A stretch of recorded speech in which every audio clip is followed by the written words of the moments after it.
ಬೆಂಗಳೂರಿನ ಕಾಡುಗೊಂಡನಹಳ್ಳಿಯಲ್ಲಿ ಅಕ್ರಮವಾಗಿ ಮನೆ ನಿರ್ಮಿಸಿದ್ದಾರೆ ರೈಲ್ವೆ ಇಲಾಖೆಯ ಜಾಗದಲ್ಲಿ ಅಂತ ಆ ಮನೆಗಳನ್ನ ಜೆಸಿಬಿ ಬಳಸಿ ತೆರವು ಮಾಡಲಾಗಿದೆ. ಈಗ ರೈಲ್ವೆ ಇಲಾಖೆಯ ಭೂಮಿ ಅಂತ ಮನೆಗಳನ್ನ ಡೆಮಾಲಿಷನ್ ಮಾಡಲಾಗಿದೆ. ನಿವಾಸಿಗಳು ಕಂಗಾಲಾಗಿದ್ದಾರೆ. ದೃಶ್ಯ ನೋಡ್ತಾ ಇದೆ, ಜೆಸಿಬಿ ಬಳಸಿ ಮನೆಗಳನ್ನ ತೆರವು ಮಾಡ್ತಾ ಇರುವಂತ ಕಾರ್ಯಾಚರಣೆ ಕೆಜಿಹಳ್ಳಿ. ಆದ್ರೆ ಸ್ಲಂ ಬೋರ್ಡ್ ನಿಂದ ಸೈಟ್ ಹಂಚಿಕೆಯಾಗಿತ್ತು. ಸ್ಲಂ ಬೋರ್ಡ್ ಅವರು ಸತ್ತಿದ್ರ ರೈಲ್ವೆ ಇಲಾಖೆಯ ಭೂಮಿ ಅಂತ ಹಂಚಿಕೆ ಮಾಡೋದಕ್ಕಿಂತ ಮೊದಲು ಅವ್ರಿಗೆ ಗೊತ್ತಿರ್ಲಿಲ್ವಾ? ತಲೆಯಲ್ಲಿ ಏನಿತ್ತು ಸ್ಲಂ ಬೋರ್ಡ್ ಅವರಿಗೆ? ಅವರು ಹಂಚಿಕೆ ಮಾಡಿದ್ದಾರೆ. ಪಾಪ ಇವರು ಮನೆ ಕಟ್ಕೊಂಡಿದ್ದಾರೆ. ಬಡಪಾಯಿಗಳ ಮನೆಯನ್ನ ಈಗ ತೆರವು ಮಾಡಲಾಗಿದೆ. ಎಸ್, ಇನ್ನು ಬಿಬಿಎಂಪಿಯು ಕೂಡ ಮನೆ ನಿರ್ಮಾಣಕ್ಕೆ ಹಣ ಕೊಟ್ಟಿದೆ. ಈಗ ಇವರಿಗೆ ಜ್ಞಾನೋದಯ ಆಗಿದೆ, ಇದು ರೈಲ್ವೆ ಇಲಾಖೆ ಭೂಮಿ ಅಂತ.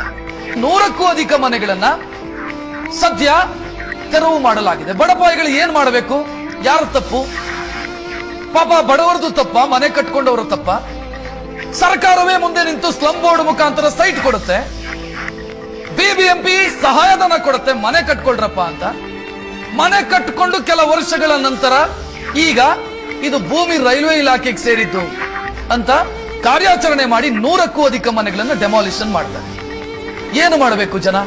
ಇವರಿಗೆ ಸೈಟ್ ಕೊಡುವಾಗ ತಲೆಯಲ್ಲಿ ಏನಿತ್ತು? ರೈಲ್ವೆ ಇಲಾಖೆ ಭೂಮಿ ಅಂತಂದ್ರೆ ಸೈಟ್ ಹೆಂಗ್ ಮಾಡಿಕೊಟ್ರು?